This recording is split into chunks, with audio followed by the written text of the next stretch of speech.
Hi, my name's Giles Kirkham. I'm a charity specialist and one of a team at MHA Larkin-Gowan. I'm also director and trustee of a couple of charities. How we run each of these operations has been turned upside down over the last couple of weeks by COVID-19, and I suspect it has been for your charity too. We're all having to think, how will we get through this? Boiled down, what should we be doing to manage our charity's business continuity? That's my subject for the next few minutes. Now, let's start with some positives. First, you may already be a long way down the business planning road. I know that a number of our clients have achieved huge amounts in the past few weeks. The second positive is that we can split the business continuity process into three modes. The first is rescue, which is firefighting, ensuring sheer survival. The second is sustain, which is seeing your organisation through the process. And then there's recover, which is looking towards the horizon, being ready for what comes next. And of course these processes do overlap, they aren't wholly distinct. I'm going to talk through all three, concentrating on the first two, which are rescue and sustain. Okay, let's talk about rescue. This is the period you have to move fast. You're probably a long way down this route already. You've got to think about what's critically important. Cash is of course really important. You have to think what's critical for your users and what's critical for the charity and its survival into the medium and long term. So at this time you can't operate as normal. Your people are in lockdown. These people are your clients, your paying customers, your staff and your trustees. And there's an information gap, lots that we don't know. So what do you secure first of all? Well, first of all, secure safety of your people. Determine how you manage and how you're going to make decisions. Set up a crisis team. This is an emergency council that makes decisions over the period of a crisis. Think about who's on the team.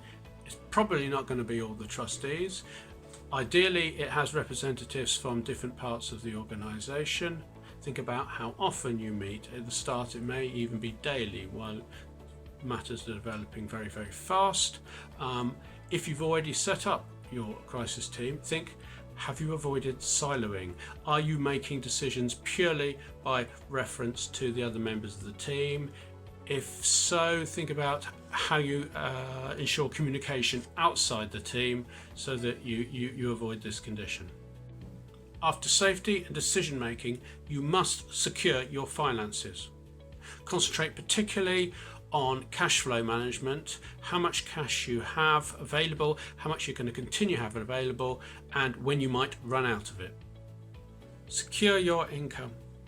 Specifically, chase all outstanding debts. Make sure you've invoiced for everything you've done. Speak to your major funders, be they trusts or government. They may agree to accelerate payments to you, and know what funding and support is available from government. Lots of information around on this area. Consider your costs and commitments. Have you reviewed these 100%? Consider your fixed costs, rent, etc. There may be opportunity to negotiate deferral of payments. Consider your non-essential variable costs. You may want to put more of these off, such as advertising or training. Costs like that, you may suddenly want to defer them. Consider your taxes.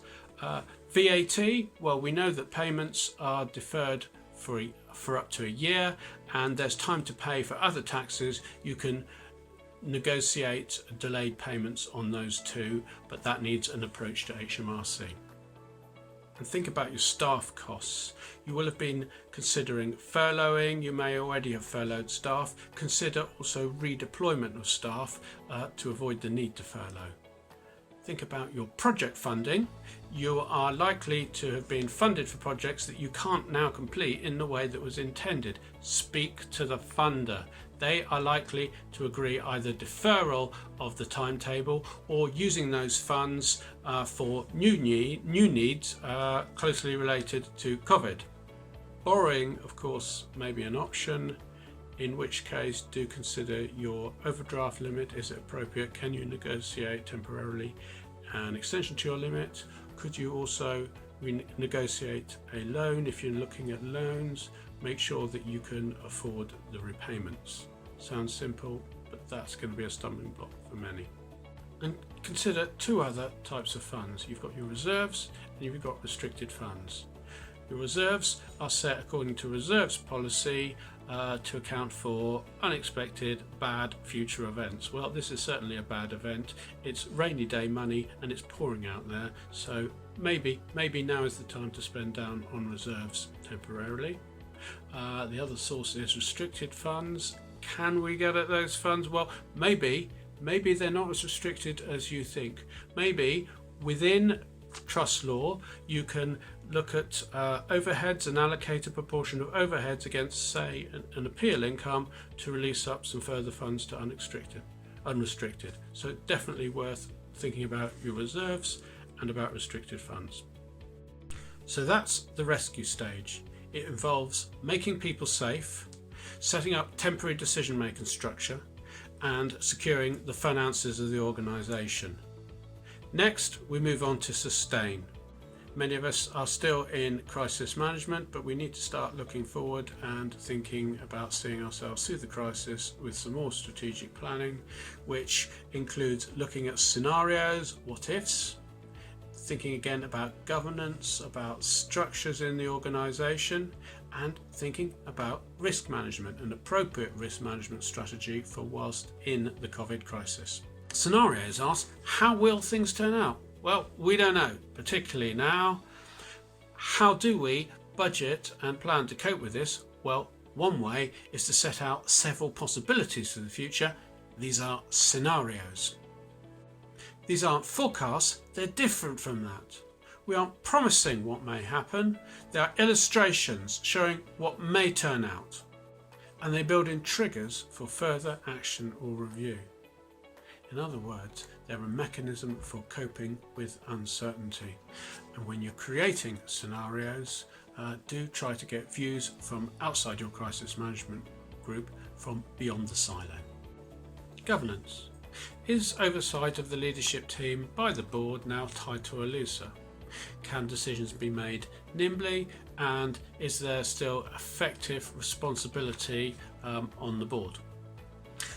Your old board meeting timetable might no longer be right. Think also about your committee structure and committee activities. Some of these just may not be useful anymore. And finally, think about reporting from management. You still need reporting to the board from management, but shorter may be better. Don't overburden them at this time. Risk management needs to continue to make sure that you cover everything that really matters.